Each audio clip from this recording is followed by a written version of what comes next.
Yeah, the Russian lady didn't hold back when asked about the war. This channel also, this was filmed in Moscow in May 2023. Question, are we losing? Ну, хотелось бы, чтобы I wish we had lost because I don't like it at all. They're killing civilians in Ukraine. It's not, it's nice seeing young Russians be candid about their country's choices in interviews, something that takes way more bravery to do than most places. Yeah. Ну, убивает мирное население Украины, украинцев.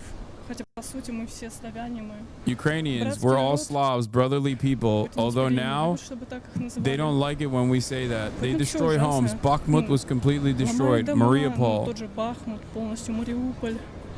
Everything is destroyed in Melitopol. People have nowhere to live.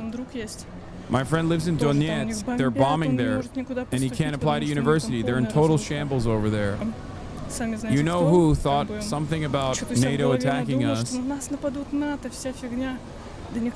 one would attack us. We're a huge country. It would just be unprofitable for them to attack us. This is complete nonsense. The war was started over nothing. It's true. That part is also true. That's why I said, when Russia decided, when the Russian government decided, no, the only way to stop NATO from further advancing along the Russian border is to invade Ukraine. That was the most idiotic fucking thing you could do. Why was it the most idiotic thing you could do? Because you already had decent trade relations by way of energy with Europe, and no one actually wanted. If I know that no one was going to allow Ukraine into NATO, you think Vladimir Putin didn't know that? That's an insane fucking short-sighted and otherwise idiotic thing to do. And guess, you know what else is going to happen in this process? Here, I'll give you my fucking speculation. Let's say there is a permanent ceasefire. There is a permanent end to the hostilities. And in the process, Russia forces America and Ukraine's hand to permanently annex, with recognition, the 4 Ukrainian territories that it currently occupies. Okay? 20% of Ukrainian territory. Let's say that happens. Do you think, honestly, that, and this is why I also separate Crimea from the rest of this process, and you'll understand exactly why I'm separating Crimea. Do you fucking think that those guys whose homes have been blown up, who might have even had sympathies with Russia, who have immediate family members who live in Russia, who speak Russian, that now hate Russia because their fucking homes have been exploded by Russia, do you think that those guys are not going to do insurgency? How long can a country like Russia, especially when it is now inside of its own territorial boundaries, maintain a counterinsurgency initiative in an otherwise hostile nation, in an otherwise hostile terrain? How long? You are going to have a real major crisis of Ukrainian terrorism. Okay? That's it. That's it. There's no way to deal with this permanently. There's no way to deal with this permanently. You cannot, it is not like Crimea at all for this reason. Because if you take over an area with its own military that already had existing sympathies or had people that were closely aligned and identified ethnically as your people or whatever, and you already had a fucking lease agreement for a military base regardless in Sevastopol, but you took it over without firing a fucking shot, that's entirely different. The reception from that population is going to be entirely different in terms of long-term stability. Okay? As opposed to every other place that Russia has blown into fucking oblivion. You cannot strong arm people, okay? You can't. They're always going to want to be free. Even if you give them citizenship, you're always going to have to be paranoid about whether or not they will want revenge. And they will definitely want revenge. Do you understand what I mean? This is a major difference. This is the major difference as to why I categorize Crimea very differently than the rest of eastern Ukraine that Russia has annexed They will never be able to permanently fucking maintain annexation in in eastern Ukraine. Okay? Russia has won counterinsurgent wars though. Dude, there's a very big difference between Chechnya and even Dagestan, if you want to consider that, and Ukraine, okay? There's a big difference.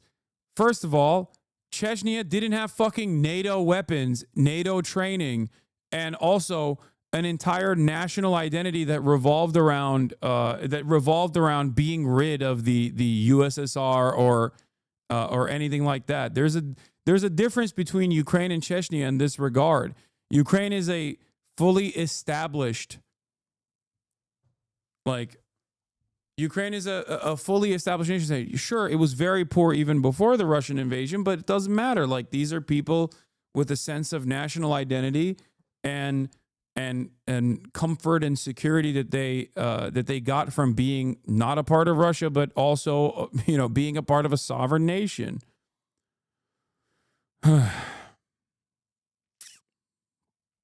In Crimea, they installed politicians and did a covert op, not directly invade Crimea, you mean, right? As opposed to Ukraine? Yes, there was no bombing campaigns in Crimea. That's what I mean. There's a very big difference between there's a very big difference between annexation of that sort versus annexation that is impossible to manage. Permanent annexation of that sort is impossible to manage. Unless you literally bring in settlers, unless you literally bring in ethnic Russians. But the problem with Ukraine is that how do you distinguish between someone being of Ukrainian heritage or someone being of Russian heritage but now fucking hates Russia because Russia bombed their house and bombed and killed their fucking neighbors and bombed their school and is going to want revenge against the people that perpetrated those acts? Yes, I know Russia brought settlers into Crimea, but they also brought settlers into Crimea by ethnically Russifying Crimea years prior to the Crimean invasion under the USSR. So there's a long history there in terms of changing the demographics of Crimea far before the USSR dissolved. Yeah. Here's the truth, and PR Zur is correct. Crimean Tatars constituted the majority of Crimea's population from the time of ethnogenesis until the mid-19th century, and the largest ethnic population until the end of the 19th century. Russia attempted to purge Crimean Tatars through a combination of physical violence, intimidation, and forced resettlement, and legalized forms of discrimination between 1783 and 1900. But then also, even in the USSR, there was also like a ethnic displacement that took place as well. It's not just the Tsar. It's not Tsar's Russia that cleansed the region.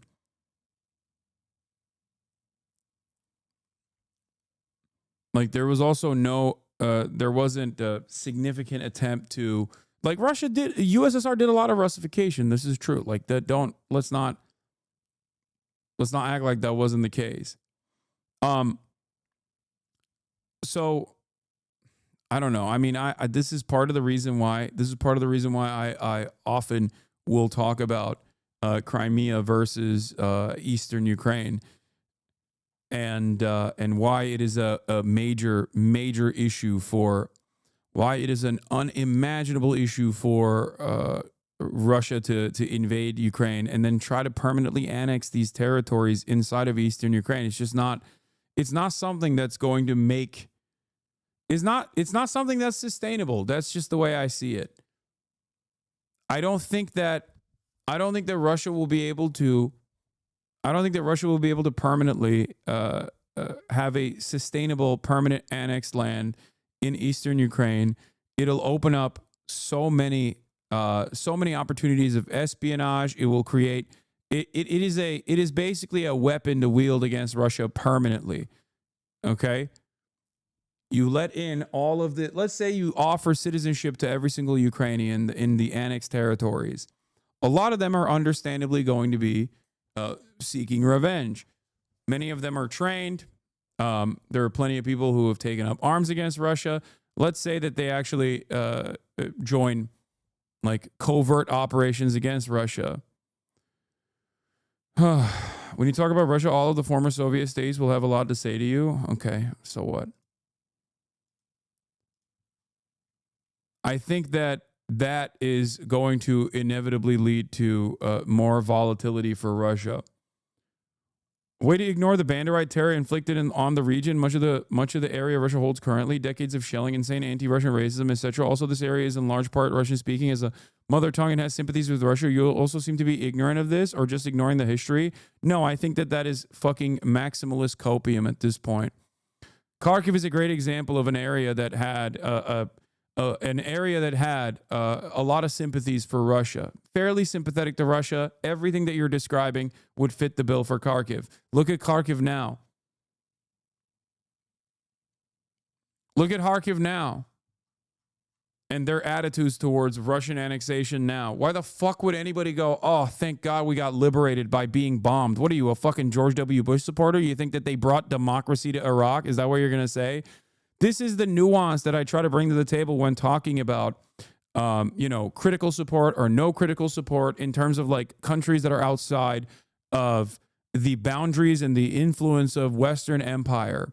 A lot of people, when they're talking about China, a lot of leftists, when they're talking about China or when they're talking about Russia, sometimes come across like they're fucking, come across like they're hogs for these countries. You know what I mean? Critical support doesn't mean uncritical support. Like when talking about Xinjiang with China, like there are definitely people that basically will justify the Chinese government's attitude and say it was the right thing to do. I don't think it was the right thing to do.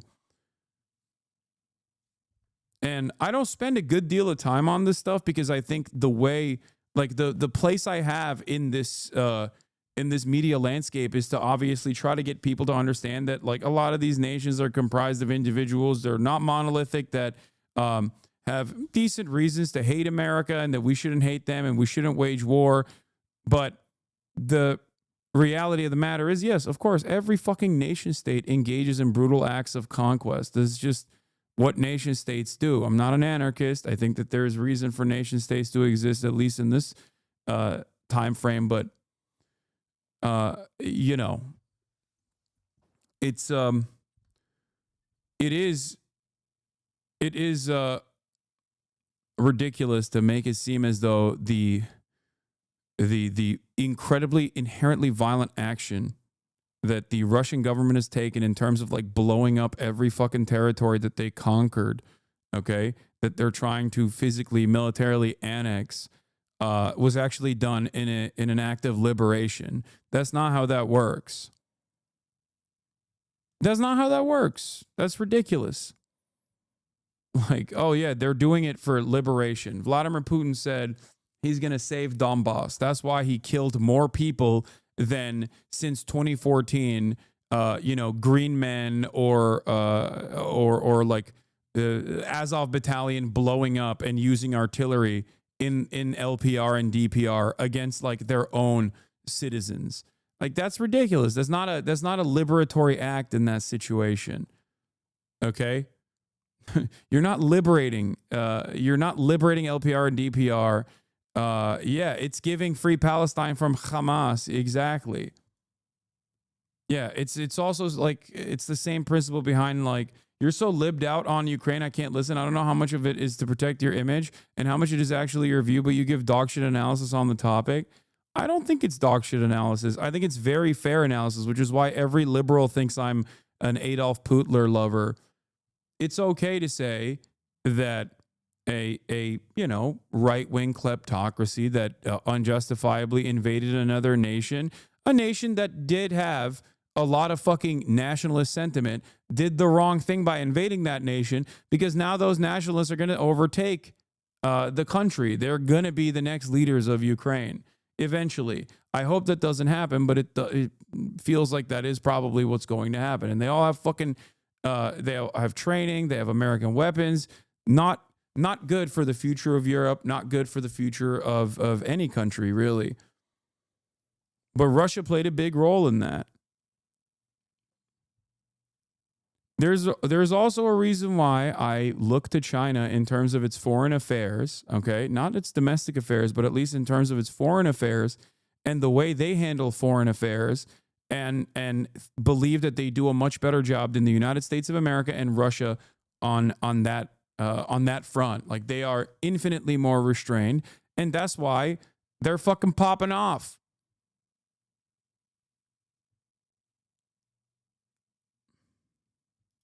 Начнется, Россия будет выплачивать кредиты Украине, всем, ну, пострадавшим каким-то городам, ну, Украине. Вот, то есть это ударит по нашей экономике, у нас начнется рост цен. Мы это почувствуем, потому что налоги. We're going to feel it because of taxes and stuff like that. It's going to be very difficult for us. I was just reading the article that's calling the foreign policy strat the reverse Kissinger to align Russia to weaken China. Makes sense, but seems futile because Sleeping Dragon has awoken and just further alienated the U.S. Yeah. I think so. I think it's a silly strategy as well. I mean, that's my suspicion as well. It's ironic because it seemed like a 4chan thing initially when Vivek Ramaswamy was talking about it, and now and Tucker Carlson was talking about it, and now it seems like it's like government policy to basically turn around and try to do a Sino-Soviet split, but reverse. I just don't know if that's even remotely possible. The USSR did not have global trade was not where it's at in the time of USSR. The USSR did not have a network of trade that directly tied its existence to the existence of empire in the way that China has.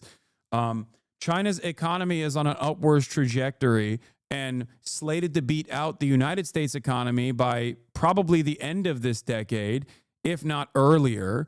And America's trajectory has obviously stagnated, or maybe even on a downward shift. Like, this is a very, very different. This is a very different circumstance. So I don't know if I'm Russia, okay, the one thing Russia did, even if I were to remove myself from the morality of what Russia's actions were and try to figure out why Russia did what it did. It wanted to penetrate and show the rest of the world, specifically the global South and every other global leader, that America had a dent in its armor and that Russia would poke through it militarily, saying like, no, the international rule-based order is gone. Gone are the days where America is the world police. We have nukes. They have nukes too. Guess what? We can do whatever the fuck we want to whichever country we want to.